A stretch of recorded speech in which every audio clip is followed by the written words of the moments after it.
1 month after Typhoon Nepartak in southeast Taiwan, we'll see how Taitung is recovering. Also in Taiwan, we'll meet a loving father that is selflessly caring for his disabled son. Welcome to DaAi Headlines. I'm Duncan, DeAeth. Thank you for joining us. In mid-July, heavy rain led to serious flooding in northern China, causing more than 100 deaths and hundreds more to go missing. Among the devastated regions, Hebei province was the worst affected. In the aftermath of the flooding, Tzu Chi volunteers from Beijing surveyed the area, bringing daily necessities as well as love to the affected residents. Let's take a look. After the flooding, it is difficult to distinguish between where the river was and the road in Jinsu County of Hebei. As the volunteers drive along the bumpy roads, debris can be seen everywhere. I couldn't remember anything, but I only heard crashing sounds. All the buildings were seriously damaged, so I could only call for help. The damaged houses and buildings remind the residents of the devastating flood, which leaves them with unforgettable memories. It looked like a torrent of water swept down trees and stones from the mountains. It was terrifying. The only thing I was thinking at that moment was how to escape this area. Not even had the time to take belongings with me. When Typhoon Herb struck this region in 1996, Tzu Chi volunteers also carried out a disaster relief work by offering its assistance and building a school here. The residents felt that they had someone to rely on as they met Tzu Chi volunteers again.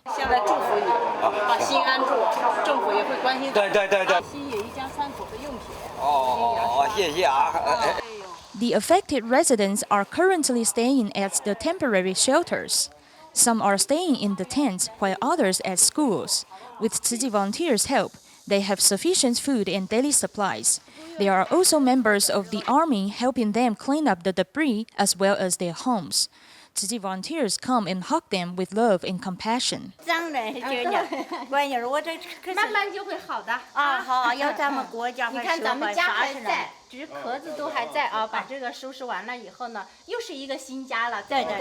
This serious flooding led more than 100 people dying from the disaster, with many of them leaving their parents, including this 17-year-old senior who lost his son with a family of 4 overnight.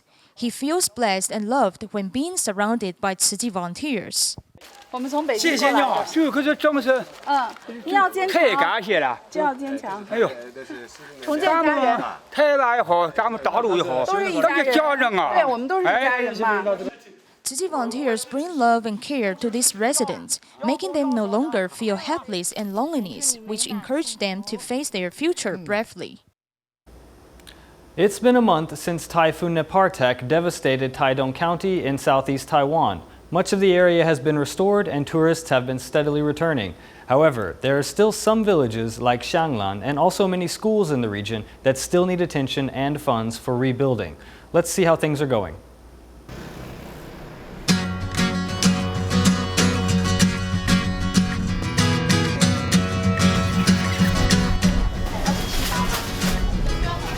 A month after Typhoon Nepartak, at a shop famous for local treats, customers come in long lines and spend generously. I still wanted to come and see the area. Taitung is still a beautiful place. Go Taitung! A month after the typhoon, encouragement and support for Taitung remains strong as the city rebuilds. Tourism, an important source of revenue, is slowly beginning to return. Those days after the typhoon, the tourists really got scared away, but they're all coming back now. This bed and breakfast suffered only minor damage and is already back to normal business. The streets in this area, compared to the days after the typhoon, have all been restored, but some work is still being done repairing street signs. Because of the widespread damage, Taitung needed workers from other regions to help speed the repair process. I think it still may be another month or two. There's still plenty of work to be done, including the signs and all the utilities. For this wedding dress shop, whose sign out front remains blank, business has yet to return. We still haven't been able to get this covered or fixed. That's just how it is now. Some residents, like those in Xianglan village of Taimali Township, unfortunately are still living under a canvas roof. We don't have the means to fix it, so we just covered it with the canvas. This home is almost 50 years old, so it's almost impossible to find the proper materials to restore it. All we can do is apply the materials and assistance. The local government's assistance program has already offered monetary aid to over 4,000 households and helped with emergency relocation of 275 households. Aid given by the government totals over $3 million. In Xianglan Village, full 130 homes suffered critical damage. However, only 16 of them have received repairs. Since many of the residents do not own the property they live on, receiving government assistance is more difficult, and the county is hoping charity groups like Tzu will step in to help. The county government has a restoration plan, and Tzu as well as some other groups are helping rebuild some houses. However, reconstruction to residential areas must be based on consensus in terms of funding. More immediate concerns are the repairs to county schools, which are proceeding slowly. Even the funds necessary for the rebuilding of the school have yet to be fully met. While there are long-term goals for full restoration, the schools are giving priority to repairs that will ensure safety of students since classes must start again in September. Since Typhoon Nepartak struck, volunteers from all over Taiwan have been on the scene doing what they can to help. Much of Taitung has recovered, but much work remains, and Tzu continues to help. Many local villagers have formed bonds, helping one another overcome this disaster. This traffic volunteer helps ensure the safety of people leaving the blessing ceremony, but it is very late by the time he leaves himself. 师兄最近每天都那么晚回来？最晚回来是11点。 Once this volunteer, Mr. Fan, gets home, he heads up to the rooftop to survey the new roof. Because of Typhoon Nepartak, Mr. Fan's roof was blown completely away. Today, he finally has a new roof and he doesn't have to worry about the rain. On the day of the typhoon, Mr. Fan was out to assist in disaster relief. My wife said, "You're so busy helping with Tzu that you're not even concerned about your own home. I'm grateful that she still supports me." Even just thinking back to the day of the typhoon, Mr. Fan's wife is filled with fear and grief, unable to stop crying. Thankfully, people are there to help. My husband was so busy. Our windows were broken and bent. Tzu volunteers from Taipei all came to help us fix things up. The volunteers just said, "Don't worry about it. You go help others. I'll find someone to fix your roof." The day of putting up the new tin roof was scheduled and the work was completed in a day. Mr. Fan left early in the morning to assist in disaster relief and returned late in the evening.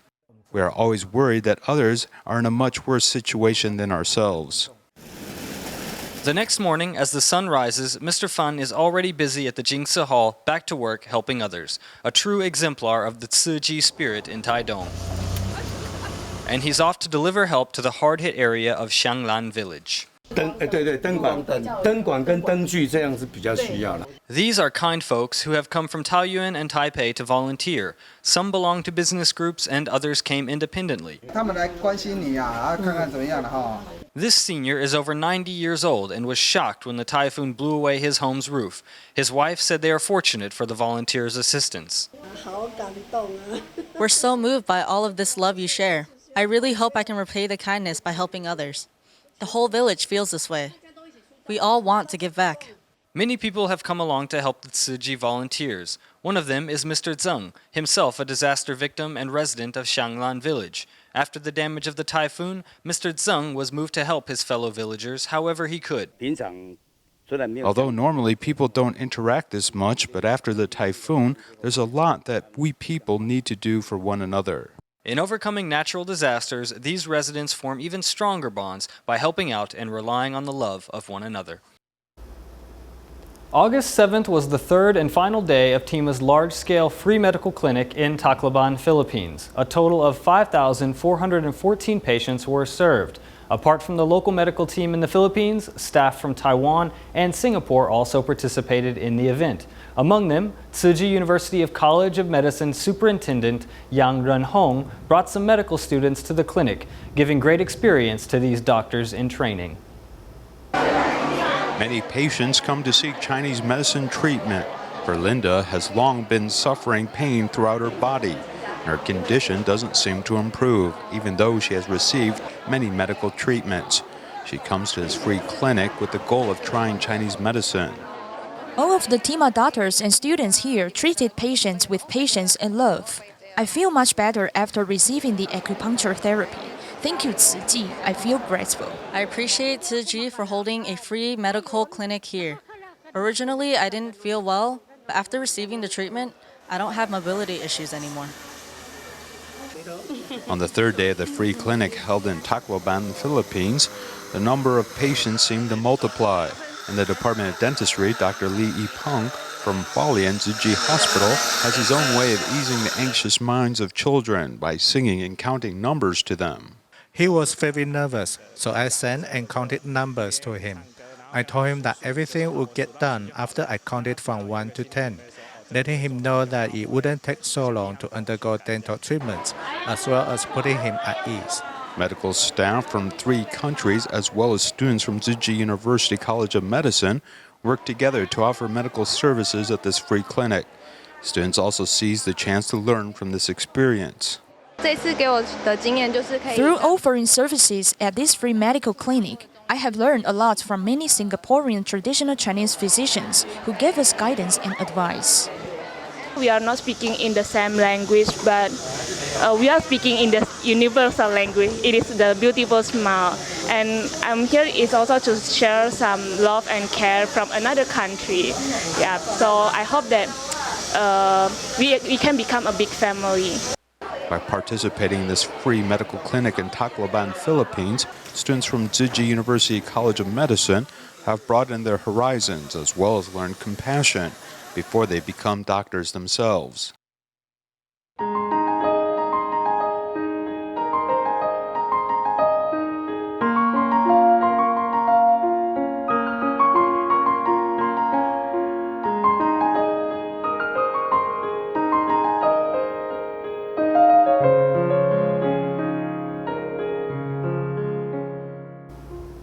An owner of a Japanese restaurant in Taipei, Taiwan, decided to serve only vegetarian food at his restaurant after the 3/11 earthquake. He was concerned that radiation from seafood might affect the health of his customers. And 2 designers turned restaurateurs are also working with local farmers to bring back traditional flavors in their food.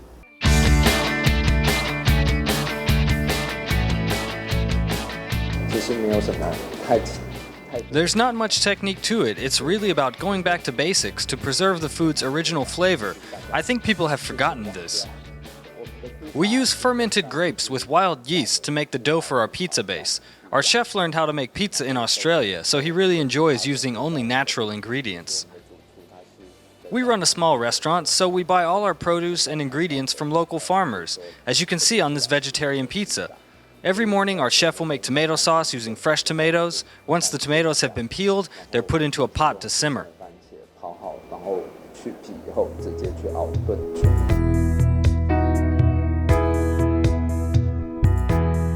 The food here is very fresh. I've been here many times. The food they serve doesn't taste like vegetarian food at all. Although they only use vegetables, they are fresh and of a great variety.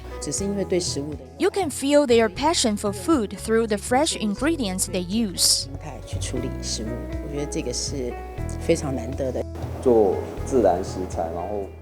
The idea behind using natural ingredients actually stemmed from tea. Because of our love for tea, we studied it and discovered food in its purest form. So when we serve food to our customers, we want to preserve the food's authenticity and natural flavors.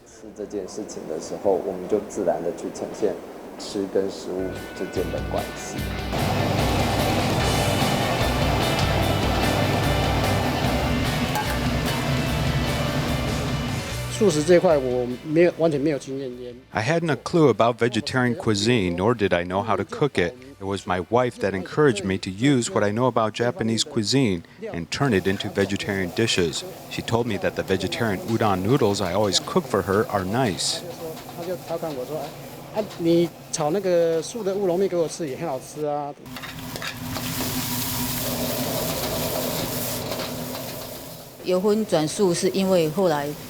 We transformed the restaurant into a vegetarian restaurant after the 3/11 earthquake in Japan. After the earthquake, everyone was concerned about the radiation. You can't see it on fish, you can't taste it, but it can land up in your body through food. As a family, the amount of meat you consume a day may not be much, whereas a restaurant, you can imagine the amount of meat you would have received on a daily basis. When we decided to reopen as a vegetarian restaurant, it didn't affect business at all. Instead, we're doing better than before.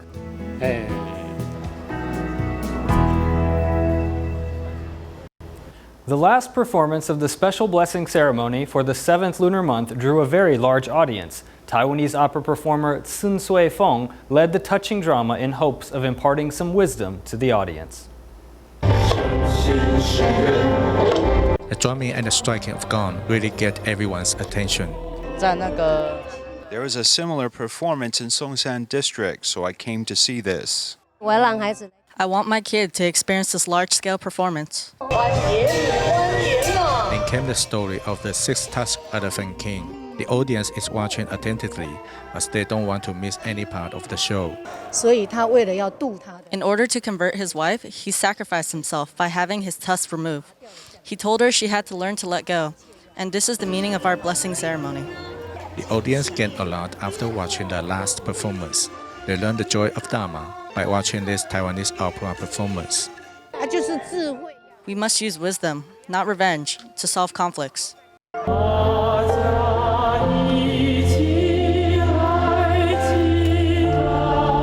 The blessing ceremony lasted 3 days, with performances taking place at the Chiang Kai-shek Memorial Plaza, concluding with a group prayer.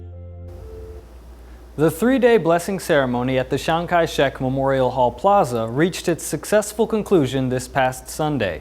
Volunteers not only did a great job performing on stage, but Sicheng members also worked hard to manage traffic. Many of them came to volunteer after their work in the office.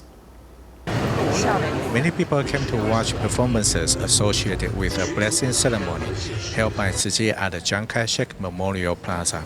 To manage the flow of people and traffic, a group of Chun members deserve credit. We manage the flow of the public to the MRT station. Because if too many people go there at once, the MRT will quickly be overwhelmed by so many people. For 3 days, close to 100 male volunteers were mobilized to direct the flow of vehicles and people. When a tour bus comes, we'll guide the visitors to get off the bus. If there are elderly people, we'll assist them so they won't fall down. That too is our responsibility. We're reminded that there are stairs ahead, or they should go this way. I enjoy communicating with people. I'm full of joy as I'm currently speaking right now. The service provided by these volunteers allowed the blessing ceremony to be a great success, with the gaining some new wisdom and everyone coming together harmoniously. This is the 4th year of a performance by young Jinsu bookstore volunteers. The event brought together nearly 400 children between the ages of 3 to 12 for this year's performance at the Tzu Chi Culture Center. This particular group started practicing in June. They have also been inspired to save money to help the needy.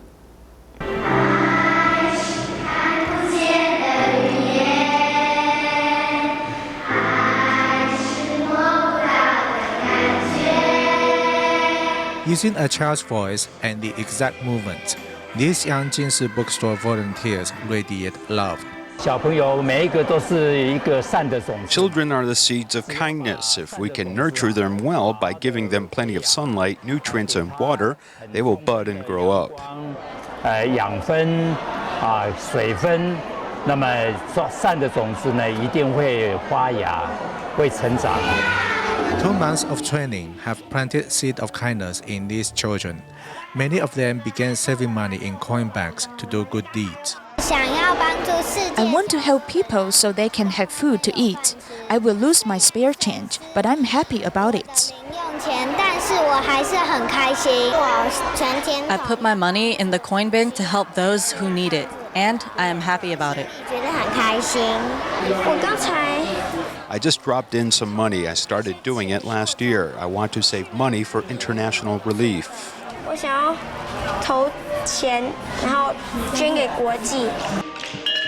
The first performance included 400 young volunteers aged 3 to 12.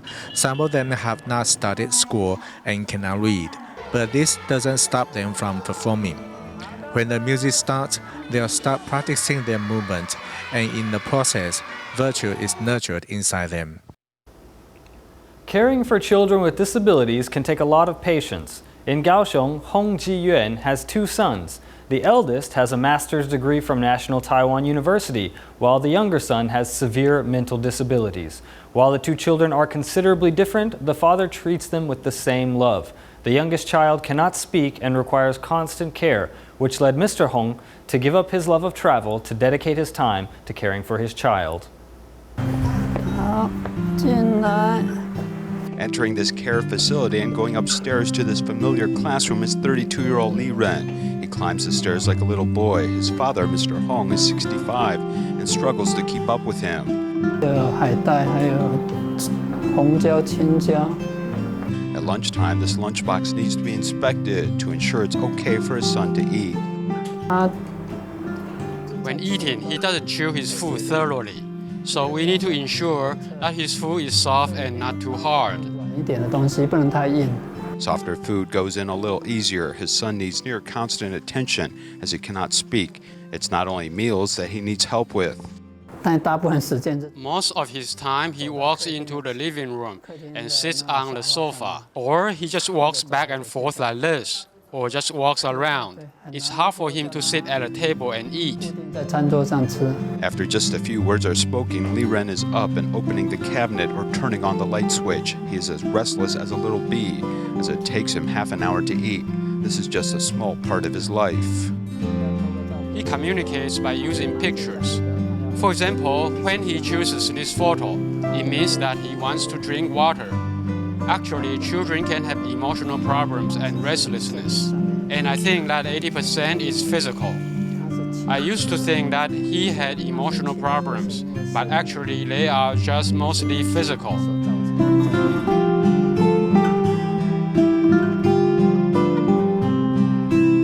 When he was 2 to 3 years old, he was slow to develop as Mr. Hong knew that his child was different than others.